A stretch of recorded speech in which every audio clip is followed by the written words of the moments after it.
जय श्री कृष्णा। राधे राधे। आज सुनेंगे शनिवार व्रत कथा। प्रेम से बोलिए शनि देव महाराज जी की जय।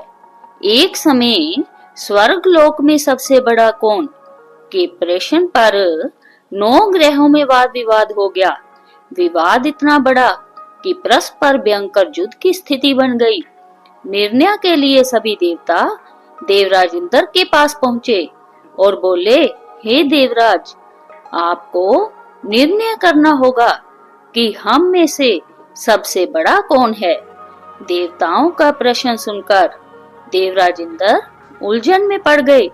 इंद्र बोले, मैं इस प्रश्न का उत्तर देने में असमर्थ हूँ। हम सभी पृथ्वी लोक में उज्जैनी नगरी में राजा विक्रमादित्य के पास चलते हैं। देवराज इंद्र सहित सभी देवता उज्जैनी नगरी पहुँचे। महल में पहुंचकर जब देवताओं ने उनसे अपना प्रश्न पूछा तो राजा विक्रमादित्य भी कुछ देर के लिए परेशान हो उठे, क्योंकि सभी देवता अपनी अपनी शक्तियों के कारण महान थे। किसी को भी छोटा या बड़ा कह देने से उनके क्रोध के प्रकोप से भयंकर हानि पहुंच सकती थी। अचानक राजा विक्रमादित्य को एक उपाय सूझा और उन्होंने विभिन्न धातुओं स्वर्ण, चांदी, तांबा, कांसा, सीसा, रांगा, जस्ता, अभ्रक व लोहे के 9 आसन बनवाए। धातुओं के गुणों के अनुसार सभी आसनों को एक दूसरे के पीछे रखवाकर उन्होंने देवताओं को अपने अपने सिंहासन पर बैठने को कहा। देवताओं के बैठने के बाद राजा विक्रमादित्य ने कहा, आपका निर्णय तो स्वयं हो गया। जो सबसे पहले सिंहासन पर विराजमान है वही सबसे बड़ा है। राजा विक्रमादित्य के निर्णय को सुनकर शनि देवता ने सबसे पीछे आसन पर बैठने के कारण अपने को छोटा जानकर क्रोधित होकर कहा, राजा विक्रमादित्य, तुमने मुझे सबसे पीछे बैठाकर मेरा अपमान किया है। तुम मेरी शक्तियों से परिचित नहीं हो। मैं तुम्हारा सर्वनाश कर दूंगा। शनि ने कहा, सूर्य एक राशि पर 1 महीने, चंद्रमा 2.25 महीने, मंगल 1.5 महीने, बुध और शुक्र 1 महीने, बृहस्पति 13 महीने रहते हैं, लेकिन मैं किसी राशि पर 7.5 वर्ष तक रहता हूँ। बड़े बड़े देवताओं को मैंने अपने प्रकोप से पीड़ित किया है। राम को 7.5 के कारण ही वन में जाकर रहना पड़ा और रावण को 7.5 के कारण ही युद्ध में मृत्यु का शिकार बनना पड़ा। राजा, अब तुम भी मेरे प्रकोप से नहीं बच सकेगा। इसके बाद अन्य ग्रहों के देवता तो प्रसन्नता के साथ चले गए, परंतु शनि देव बड़े क्रोध के साथ वहां से विदा हुए। राजा विक्रमादित्य पहले की तरह ही न्याय करते रहे। उनके राज्य में सभी स्त्री पुरुष बहुत आनंद से जीवन यापन कर रहे थे। कुछ दिन ऐसे ही बीत गए। उधर शनि देवता अपने अपमान को भूले नहीं थे। विक्रमादित्य से बदला लेने के लिए एक दिन शनि देव ने घोड़े के व्यापारी का रूप धारण किया और बहुत से घोड़ों के साथ उज्जैनी नगरी पहुंचे। राजा विक्रमादित्य ने राज्य में किसी घोड़े के व्यापारी के आने का समाचार सुना तो अपने अश्वपाल को कुछ घोड़े खरीदने के लिए भेजा।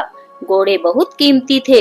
अश्वपाल ने जब वापस लौटकर इस संबंध में बताया तो राजा विक्रमादित्य ने स्वयं आकर एक सुंदर व शक्तिशाली घोड़े को पसंद किया। घोड़े की चाल देखने के लिए राजा उस घोड़े पर सवार हुए तो वह घोड़ा बिजली की गति से तेज दौड़ पड़ा। तेजी से दौड़ता घोड़ा राजा को दूर एक जंगल में ले गया और फिर राजा को वहां गिराकर जंगल में कहीं गायब हो गया। राजा अपने नगर को लौटने के लिए जंगल में भटकने लगा, लेकिन उन्हें लौटने का कोई रास्ता नहीं मिला। राजा को भूख प्यास लग गई। बहुत घूमने पर उसे एक चरवाहा मिला। राजा ने उससे पानी मांगा। पानी पीकर राजा ने उस चरवाहे को अपनी अंगूठी दे दी। फिर उससे रास्ता पूछकर वह जंगल से निकलकर पास के नगर में पहुंचा। राजा ने एक सेठ की दुकान पर बैठकर कुछ देर आराम किया।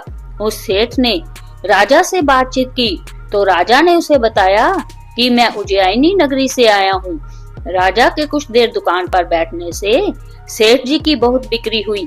सेठ ने राजा को बहुत भाग्यवान समझा और खुश होकर उसे अपने घर भोजन के लिए ले गया। सेठ के घर में सोने का एक हार खूंटी पर लटका हुआ था। राजा को उस कमरे में छोड़कर सेठ कुछ देर के लिए बाहर गया। तभी एक आश्चर्यजनक घटना घटी। राजा के देखते देखते सोने के उस हार को खूंटी निगल गई। सेठ ने कमरे में लौटकर हार को गायब देखा तो चोरी का संदेह राजा पर ही किया, क्योंकि उस कमरे में राजा ही अकेला बैठा था। सेठ ने अपने नौकरों से कहा कि इस परदेसी को रस्सियों से बांधकर नगर के राजा के पास ले चलो। राजा ने विक्रमादित्य से हार के बारे में पूछा तो उसने बताया कि उसके देखते ही देखते खूंटी ने हार को निगल लिया था। इस पर राजा ने क्रोधित होकर चोरी करने के अपराध में विक्रमादित्य के हाथ पांव काटने का आदेश दे दिया। राजा विक्रमादित्य के हाथ पांव काटकर उसे नगर की सड़क पर छोड़ दिया गया। कुछ दिन बाद एक तेली उसे उठाकर अपने घर ले गया और उसे अपने कोल्हू पर बैठा दिया। राजा आवाज देकर बैलों को हाँकता रहता। इस तरह तेली का बैल चलता रहा और राजा को भोजन मिलता रहा। शनि के प्रकोप की 7.5 पूरी होने पर वर्षा ऋतु प्रारंभ हुई। राजा विक्रमादित्य एक रात मेघ मल्हार गा रहा था कि तभी नगर के राजा की लड़की राजकुमारी मोहिनी रथ पर सवार उस तेली के घर के पास से गुजरी। उसने मेघ मल्हार सुना तो उसे बहुत अच्छा लगा और दासी को भेजकर गाने वाले को बुला लाने को कहा। दासी ने लौटकर राजकुमारी को अपंग राजा के बारे में सब कुछ बता दिया। राजकुमारी उसके मेघ मल्हार से बहुत मोहित हुई, अतः उसने सब कुछ जानकर भी अपंग राजा से विवाह करने का निश्चय कर लिया। राजकुमारी ने अपने माता पिता से जब यह बात कही तो वे हैरान रह गए। रानी ने मोहिनी को समझाया, बेटी तेरे भाग्य में तो किसी राजा की रानी होना लिखा है, फिर तू उस अपंग से विवाह करके अपने पांव पर कुल्हाड़ी क्यों मार रही है। राजकुमारी ने अपनी जिद नहीं छोड़ी। अपनी जिद पूरी कराने के लिए उसने भोजन करना छोड़ दिया और प्राण त्याग देने का निश्चय कर लिया। आखिर राजा रानी को विवश होकर अपंग विक्रमादित्य से राजकुमारी का विवाह करना पड़ा। विवाह के बाद राजा विक्रमादित्य और राजकुमारी तेली के घर में रहने लगे। उसी रात स्वप्न में शनि देव ने राजा से कहा, राजा तुमने मेरा प्रकोप देख लिया, मैंने तुम्हें अपने अपमान का दंड दिया है। राजा ने शनि देव से क्षमा करने को कहा और प्रार्थना की, हे शनि देव, आपने जितना दुख मुझे दिया है अन्य किसी को न देना। शनि देव ने कुछ सोच कर कहा, राजा मैं तुम्हारी प्रार्थना स्वीकार करता हूँ। जो कोई स्त्री पुरुष मेरी पूजा करेगा, शनिवार को व्रत करके मेरी व्रत कथा सुनेगा, उस पर मेरी अनुकंपा बनी रहेगी। प्रातः काल राजा विक्रमादित्य की नींद खुली तो अपने हाथ पांव देखकर राजा को बहुत खुशी हुई। उसने मन ही मन शनि देव को प्रणाम किया। राजकुमारी भी राजा के हाथ पांव सही सलामत देखकर आश्चर्य में डूब गई। तब राजा विक्रमादित्य ने अपना परिचय देते हुए शनि देव के प्रकोप की सारी कहानी सुनाई। सेठ को जब इस बात का पता चला तो दौड़ता हुआ तेली के घर पहुंचा और राजा के चरणों में गिरकर क्षमा मांगने लगा।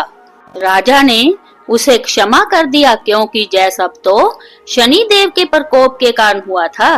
सेठ राजा को अपने घर ले गया और उसे भोजन कराया। भोजन करते समय वहां एक आश्चर्यजनक घटना घटी।